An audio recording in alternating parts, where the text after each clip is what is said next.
नमस्कार, स्वागत आपका के हरियाणा पे। मैं हूं आपके साथ रमेश जाखड़। बनी गांव का चुनाव सबसे ज़्यादा लाइमलाइट में रहा था और इसके साथ साथ जमाल गांव का चुनाव सबसे लाइमलाइट में रहा था, लेकिन लगातार सबकी नज़रें जो है वो बनी गांव के चुनाव पे टिकी हुई थी, क्योंकि दो महिलाएं जो है वो इस बार चुनावी मैदान में आमने सामने थी, जिनमें से एक नैना जोरड़ और एक मंजूबाला सहारन।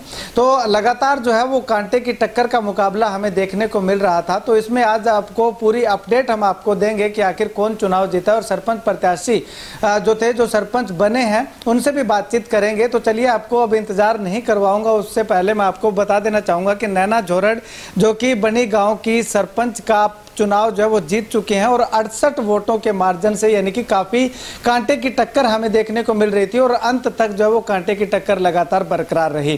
केवल 68 वोटों के मार्जिन से जो है वो नैना जोरड़ सरपंच बनी है। तो चलिए बातचीत करते हैं नैना जी से, और काफ़ी बेबाक छवि से और बेबाक तरीके से बोलने के कारण जो है वो प्रसिद्ध हुई पूरे हरियाणा के अंदर। तो इनसे बातचीत करते हैं। नैना जी, सबसे पहले तो बहुत बहुत बधाई, शुभकामनाएं आपको। गाँव की कमान आपको संभलवा दिया गाँव। धन्यवाद जी। मैं धन्यवाद करती हूँ सभी ग्रामवासियों का, वोटर्स, सपोर्टर्स एंड वर्कर्स का।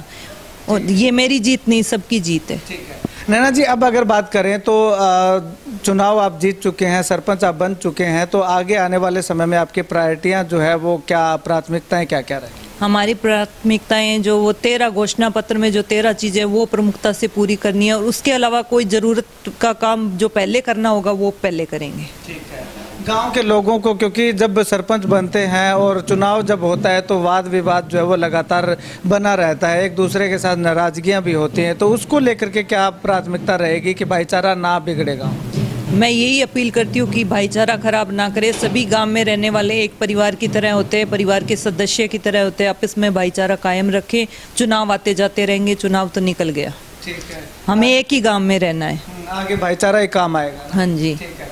तो नैना जी, महिलाओं के लिए आपने कुछ घोषणाएं की थी, उनमें अगर मैं फोकस दोबारा से जानना चाहूँ तो क्या क्या प्राथमिकताएं, क्या क्या इम्प्लीमेंट उस पर किए? गर्ल्स कॉलेज बनाना, गर्ल्स स्टेडियम अलग से बनवाना, गर्ल्स जिम, गर्ल्स के लिए अलग से जिम बनवाना, ये प्रमुखताएं रहेंगी। और महिलाओं के लिए महिला चिकित्सालय और उनमें गायनी का प्रबंध। ठीक है।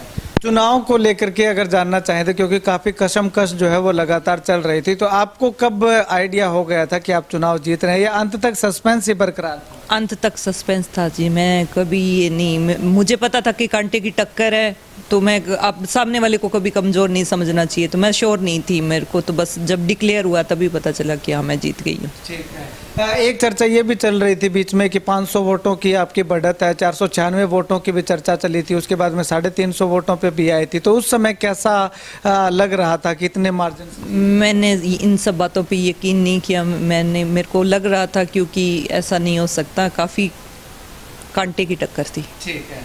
अब अगर बात करें तो गांव में किस तरह से सुधार, किस तरह से विकास जो है वो किस गति से किए जाएंगे और क्या प्राथमिकता है आपकी? वो तो जी, जो घोषणा पत्र में 13 जो काम प्रमुखता से वो करवाएंगे, और उससे पहले कोई ज़रूरी काम हुआ तो उस काम को पहले करेंगे।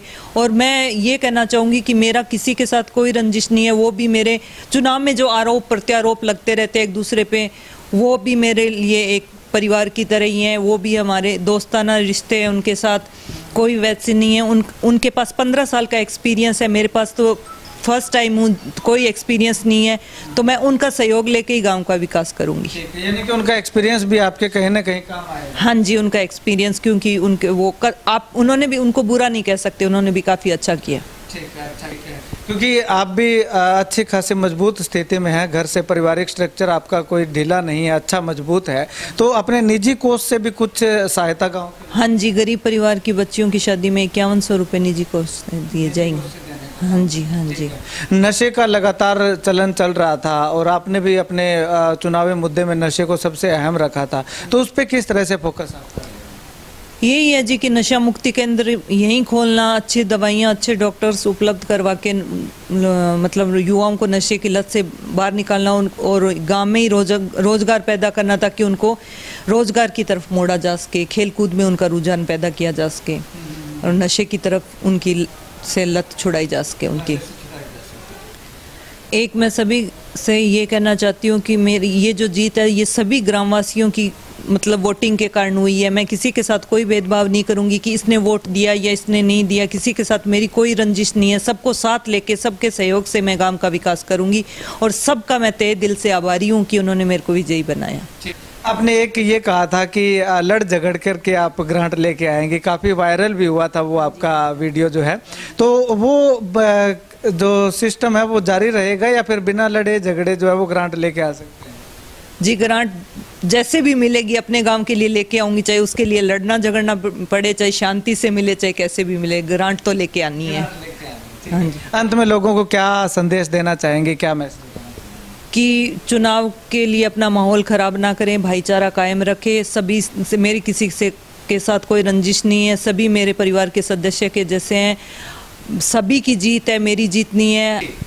शुक्रिया नैना जी बातचीत के लिए। तो यहाँ पे आपको बता दूं कि नैना झोरड़ सरपंच बन चुकी हैं गांव की और काफ़ी अच्छी छवि जो है वो इनकी प्रस्तुत लगातार की जा रही थी कि नैना झोरड़ अगर सरपंच बन जाएंगी तो गांव में अनेकों विकास कार्य जो है वो करवाए जाएंगे। तो सरपंच बनने के बाद इनका पहला ये इंटरव्यू था और इस इंटरव्यू में इनका साफ तौर पर कहना है कि जो 13 मांगे इन्होंने गाँव के लोगों के सामने रखी थी वो उन 13 मांगों पर प्राथमिक तौर पर फोकस रहेगा और सबसे ज़्यादा अगर बात करें तो PHC को CHC में कन्वर्ट करवाने का इनका लगातार रुझान जो है वो रहेगा और युवाओं को नशे से दूर रखना प्राथमिकता रहेगी और इसके साथ साथ महिलाओं के लिए जो है वो रोजगार अवेलेबल करवाना, युवाओं के लिए पंचायत स्तर पे जितना भी हो सकता है वो अवेलेबल करवाना। और इसके साथ साथ एक अपील इन्होंने की है कि चुनाव को चुनाव तक ही सीमित रखे। ठीक है, चुनाव में वाद विवाद जो है वो आरोप प्रत्यारोप चलते रहते हैं, लेकिन चुनाव जीतने के बाद जो सरपंच बनता है वो गाँव का साझा होता है, पूरे पंचायत जो है वो पूरे गाँव की साझी होती है। तो ऐसे में आने वाले समय में आपसी रंजिश रख करके गांव का माहौल खराब ना होने दें, ये सरपंच साहिबा की भी अपील है और हमारे भी आपसे अपील है कि लगातार गांव में भाईचारा जो है वो लगातार कायम रखें। और सरपंच साहिबा की भी यही कोशिश रहेगी कि आने वाले समय में गांव को साथ लेकर के विकास कार्य जो है वो करवाए जाएं। जो हारने वाले प्रत्याशी हैं उनका भी सहयोग और समर्थन लगातार सरपंच साहब के साथ लेकर के चलने का वायदा इन्होंने जो है वो किया है। खैर, आप इस वीडियो को लेकर के नैना जी के विचारों को लेकर के क्या कुछ कहना चाहेंगे कमेंट सेक्शन में कमेंट करके जरूर बताइएगा। और अंत में आपको बता दूं कि 68 वोटों से जो है वो नैना झोरड़ इस चुनाव में विजयी रही हैं। खैर, आपकी जो कुछ राय है कमेंट सेक्शन में कमेंट करके जरूर बताइएगा और क्या आपको लगता है कि नैना झोरड़ गांव वासियों की उम्मीदों पे खरा उतर सकते हैं, तो वो भी आप अपने विचार रख सकते हैं। कैमरा सहयोगी विकास के साथ रमेश जाखड़ के हरियाणा।